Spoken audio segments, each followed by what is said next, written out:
practice occultism and omnism. So I'm a spiritualist that also does work for people. Destiny swap happens in different ways. My name is Yomi. What's yours? My name is Frances Binije. Frances, tell me something most people won't believe about you. I'm a psychic medium and tarot reader. Okay, so even me, it's hard to believe. What does it mean to be a psychic?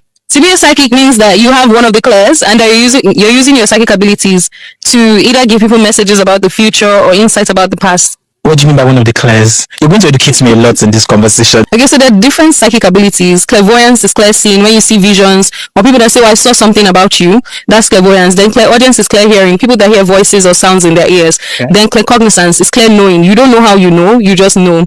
Clear empathy is being able to sense other people's feelings and emotions, or even the room or the environment, being able to sense it. So your clairs are all ways that you receive downloads. That is not the ordinary sight or the normal physical sight or touch, but downloads through the ethers. What's the ether? The ethers is the spirit realm, so the fifth element. What's your clair? Oh, I have several clairs actually. I have claircognizance, clairvoyance.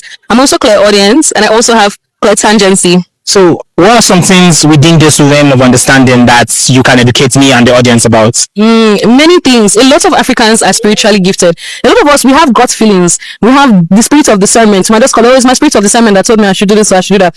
But that's really a psychic ability. The other thing that people don't understand is destiny swapping. Now, destiny swapping happens to mainly chosen ones, people that are destined to have a particular impact in their bloodline or in their lifetime. And when it comes to destiny swapping or being a chosen one, you will notice that you're always going to be surrounded by karmic family members. So karmic friends, karmic family members, people that are here to really bring you out of your shell and push you towards doing what you're destined to do. How will someone know that their destiny was swapped? So a very good example for you to know if you're being destiny swapped with is that you're very passionate about something. You're passionate, you are happy, you always want to put your energy towards a particular outcome. And then you start getting lazy, lackadaisical, you start losing your passion, you go into addictions, obsessions, some of the symptoms, negative energy, bad, evil presence around you, being unlucky, things just turning out for the worst for you. And then you noticing that somebody that could have come into your life, maybe a friend, a sister, a brother, it could even be a family member, a distant relative, is manifesting all the things that you want to manifest, right? Destiny swap happens in different ways. Destiny swap can happen where somebody is also copying you. You say you have an idea and you're a creative. Having destiny swap is your passion, your creativity dies, and then somebody else is using your ideas and all the innovations you have and executing them, and you're like, what? How? But that's how it works. Okay, but it's not something spiritual.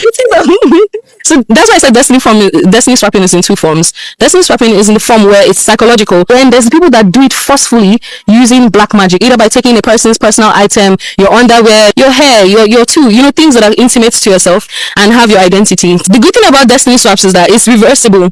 All you have to do is take action. So first, they are going to be attacking with the spell work and the witchcraft. It's going to be attacking your three lower chakras, your self-confidence, that's your willpower to actually execute your ideas and innovation, your sacral chakra, you start indulging in lusty activities, addictions, obsessions, vices, and then your safety, that's your root chakra. So you won't feel safe and you always live in fear. So once you notice you're experiencing those things, it's for you to shake yourself out of that energy and stop being lazy, stop procrastinating, taking action. If you want to go to the spiritual sense of how to stop a destiny swap, you have to do a cord cutting.